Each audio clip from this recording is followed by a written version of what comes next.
Man, that fourth quarter was so familiar to game one. Man. But not time to panic just yet, but we are definitely in trouble. Dallas Mavericks losing game two to the Denver Nuggets. And really, as I said, it was really seemed like just like game one all over again, especially at the end. Denver is good. Denver's one of the best teams in the league for a reason. They got that two spot, not by random. They definitely earned that. Um, Dirk had 35 points, which was great. Give him some help, guys. Give the guy some help. Howard went down in the first half, so the guys needed to step up because of that. But we knew going into the game. I mean, they already said that he was 70% going into the game. That's never a good sign.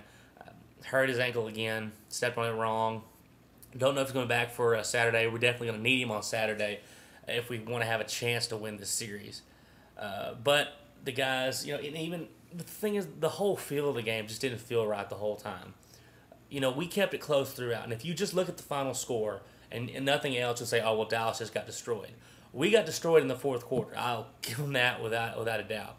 But for the first three quarters, just like the last game, we held our own.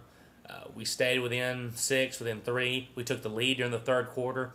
But the thing about Denver is one of, if not the best teams of just in a burst, just score points on you and jump up on you. You can be up by 2, go to the fridge, get you a Coke, come back, you're down by 9. That they're so good at momentum swings, at point swings, and every single mistake you make. This is what makes Denver such a good team. Every mistake that you make, they capitalize on it, and they get easy buckets out of it. And it really even when we were on our runs or we were tied, it was close. It felt like we were losing by so much worse because in the back of your mind, Denver can turn on at any time and just kind of run away with this thing, and that's what they did about with 11 minutes left in the fourth quarter. They started I'm not sure exact numbers, 14-2, 16-2 run. It just killed us. Dirk sat at the end of the third and the first minute of the fourth, had to get him back in. I could tell from his first shot of the fourth quarter he was gassed. He was done. And the whole team was. And Denver was just hitting their second stride. They got those younger legs. They've got faster, stronger, and it really showed in these first two games. But as I said, it's not panic time right now for Dallas. We are down 2-0, not a good spot, but we're going back to Dallas Saturday. That's Game 2 is on Tuesday. Game 3 is on Saturday. That's a long rest, and I think Dallas is going to need that if they really hope to get back and try to get Game 3. Now, when it's time to get panicked as a Dallas fan is if we lose Game 3 or Game 4. I'm very confident in Game 3. I think we'll take Game 3. It's just a hunch for me. Game 4 is the one I'm worried about. That's because Game 3, in all series, Game 3 seems to be the sacrificial game, the game that the underdog gets. Then Game 4, you see if they can translate that and tie the series up. That's going to be where I'm really going to be worried and see if we can do that. So, but looking at it, Dallas is 17 or 18-1 at home, including the playoffs in this last stretch. So that's a lot of motivation going back home. And I think Denver and Dallas are two of the best home teams in the association. But the problem is that one team that won that game, it was Denver. So if there's one team we didn't want to play right now, it'd probably be Denver. And I know basketball is a game about motivation, a game of percentages, and so those things factor in.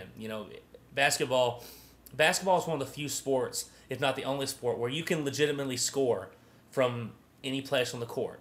In football, you can throw a Hail Mary down to the other side of the field, but you have someone else to catch it. In basketball, you can, by yourself, score from 90 feet away.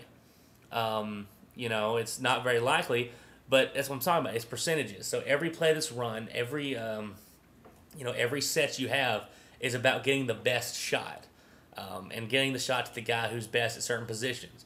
You don't want to kick it out to Nene on the outside. You want to kick it out to Billups. And Billups came along during the game. But really, what really was so discouraging, and what's really going to be discouraging about the series, the amount of offensive rebounds that Denver came down with. It was sickening, with Birdman. Nene, their bigs down low, just able to get it out to J.R. Smith and Billups, or just come down with the rebounds. We could not get that consistency, and it got so bad where whenever Denver took a shot, and Denver's not that great at shooting. I'll say that right up front. J.R. Smith and Billups.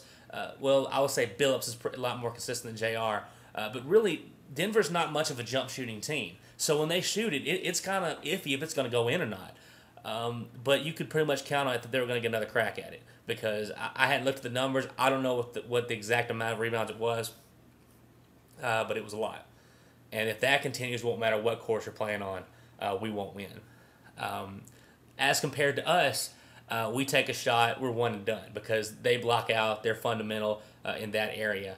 And I think J.J. Barea got a couple of rebounds, which that's pathetic when he's the smallest guy on the court, and he's probably got the most offensive rebounds for us. So I was proud of the way Dirk fought, proud of the way Dirk, at least on offense, dropping 35.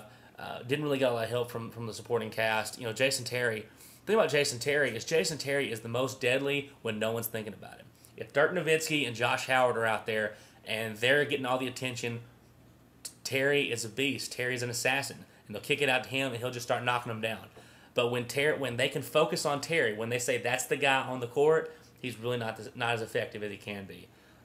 So other guys have to step up. Damp is going to have to step up. Singleton, you can't miss wide open layups on fast breaks, because they're killing us in fast breaks already. So when we get one where Dirk made a great pass down to Singleton and you just whiff on your layup, not a good sign. So Dallas fans, it's tough right now. It doesn't look good, but it's not panic time now. Lose game 3, game 4, then we kind of start panicking. But I have faith we're going to take game 3. I think we can hang with these guys, but they're number 2 seed for a reason, and so far living up to it. Probably playing the best basketball other than Cleveland right now. Kind of sucks that we're going against them right now. But got to keep the faith, rep the Mavs, see what happens in game 3. Go Mavericks.